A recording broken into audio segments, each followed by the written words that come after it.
Hi guys, Arthur here from Homeowner DIY.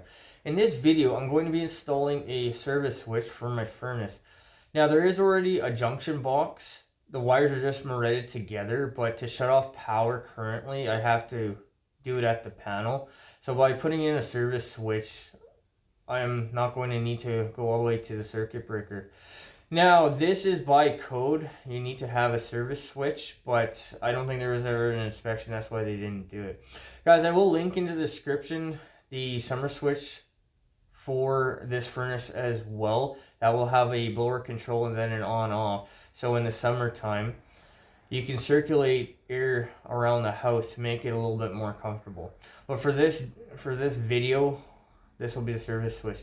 So what we'll do now is look at our setup. Alright, so this is our furnace here. This is a Whisper Heat by Lennox. This is the junction box. So we have 120 volts line coming into this. I don't know why they didn't put a switch, but they did not. So I'm going to put in a service switch today to make this easier on myself instead of pulling out the fridge to flip the breaker. So with that in mind, what we'll do now is material and tools. Alright, this is the materials list. So I have a cover plate. It says emergency switch on off. A standard light switch, single pull, single throw, and then I have morettes. This is all I should need for the job. So what we'll do now is the tools list. All right, this is our tools list. So I have wire strippers, a multi-bit screwdriver, and then a volt stick, also known as an electrical tester. Guys, this is what I need for tools on this job, so let's get started. Alright, so before I even shut off the breaker, I'm going to mention this. So the wire here has a metal sheathing on it. So with our volt stick,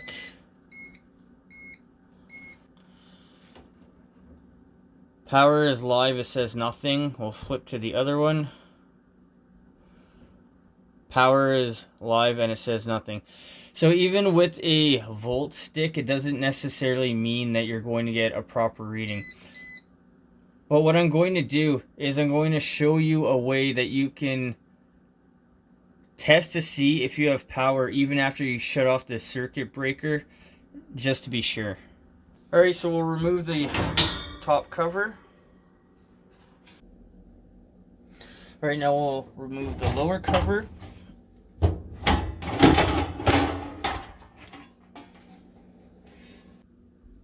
Okay, so this is our thermostat wire that goes to the thermostat. So the black is the R, the white is the W. It's imprinted just underneath the wire, RW, and then we have Y, C, and then G. Okay, so we have G, C, Y, R, and then W. So this is our 24 volts that goes to our thermostat. This is our common or neutral. So what I'm going to do is I'm going to put a jumper between the R and the W. That's going to mimic a call for heat. And if the damper opens, that means we have power. So this is going to be a way that you can check if you have power if you don't have labeled breakers. Alright, so when I jump the thermostat mimicking a call for heat, this damper is going to open. Now this furnace is so old it doesn't have an inducer motor. Other than the inducer motor, pretty much everything else is the same. So guys, one thing to keep in mind, when you jump this out, the door switch, if this isn't depressed, then nothing is going to happen. So you have to make sure that you depress this in. So we have our jumper now in place. When I press this in, that's going to mimic a call for heat. So the damper is opening, mimicking a call for heat, so you know that you have power on.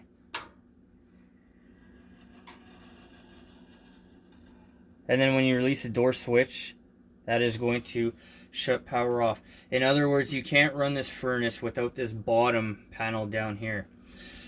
So what I'm going to do now is I'm going to shut off the breaker, and then we're going to do this exact same test, and you're going to see that nothing happens. And this is going to be a way to confirm the breaker is the correct one if it's not marked on your panel. Alright, so breaker number 4 says furnace. Breaker number 4. So power is now off to the furnace. So what we'll do is once again check to verify power is off. Alright, so jumper is back in. We'll close the door switch and this won't do anything. Okay, so it's confirmed. Power's off. Alright, so now I'll take off the 2 screws that is holding the cover plate on. These are Phillips.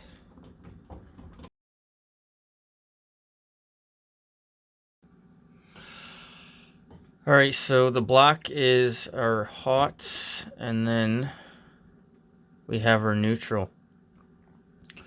And then the ground wire is in the back. Alright, so one more time we have our volt stick, and it says power shut off. So what I'm going to do is I'm going to disconnect the black wires, the hot first. Alright, so we'll undo the morettes.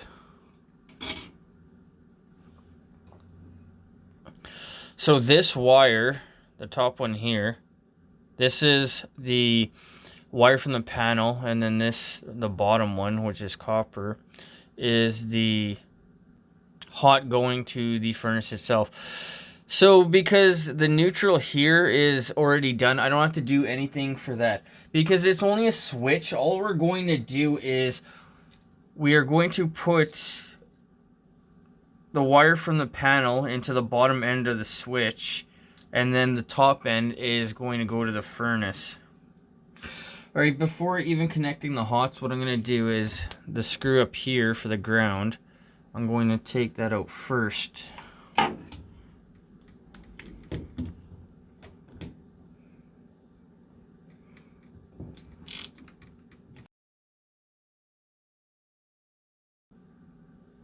Alright, so looking at our switch, we have our screws for our hot, and then we have a ground screw for the ground wire.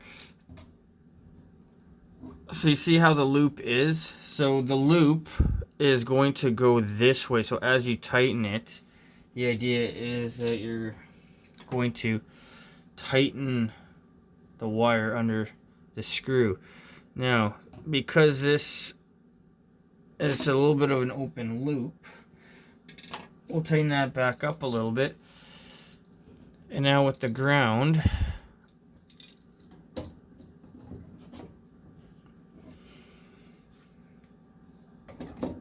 we'll get it on a screw.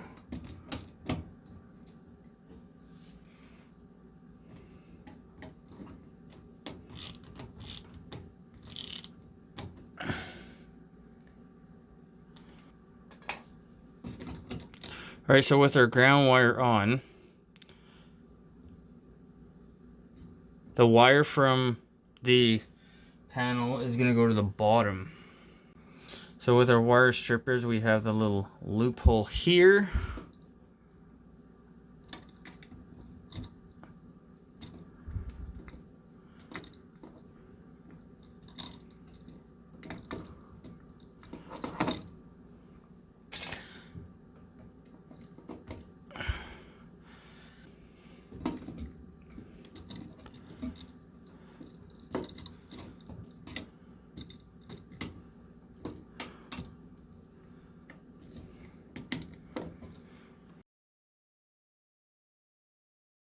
And now for the appliance, we'll do the same thing.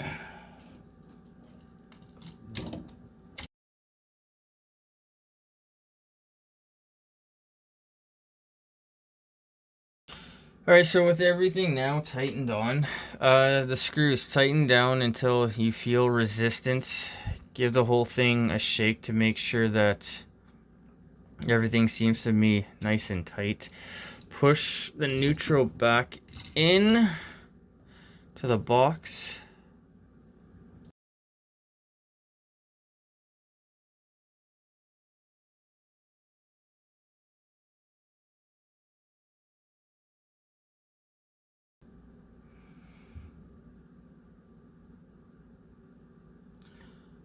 So give it a shake, everything is fine. So what I'm going to do now is put on the cover.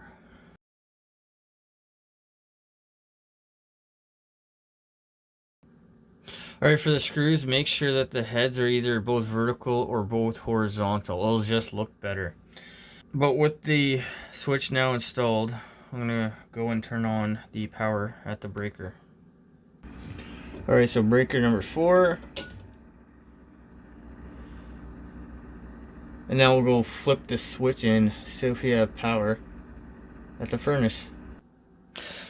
Alright, so I put the bottom cover back on. Remember, if you don't close the door switch, the furnace is not going to do anything. So I'm going to flick the switch, and I'm sure there will be an automatic call for heat because the house has been cooling down for a little while, so this damper here should open. And right on cue, it opens. Alright guys, so this is how to install emergency, well, they say emergency shut-off switch, but a service switch for your appliance, so you don't have to use the circuit breaker, the breaker panel, to turn power on and off when you need to work on your furnace. So what we'll do now is an overview of this job.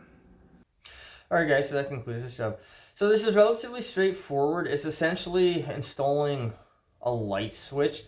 Make sure for your switch that you have a switch that is rated for 120 volts and 12 amps, which will be typical for anything else. There's nothing magical or anything special that you need to get to do this job. By code, you need to have a service switch on every appliance. Like I said, I don't think there's ever a permit ever pulled on it, so they just decided to put in a junction box and then ret the wires together. The time on this job, the time was about an hour. I mean, I could probably do it in less time, but there's nothing that was a problem for accessibility. Everything was already there, so it was a relatively straightforward job. The cost of this job, the cost was about $5. The cover plate and the light switch is the only things I needed. Even with the junction box, maybe $10 at the most. It's a relatively simple, straightforward job. Guys, I hope you enjoyed the video. I hope you learned something. I hope something here is going to help you on your project when you need to go ahead and do that. Guys, until next time, please hit the like button, subscribe, and I'll see you on the next project.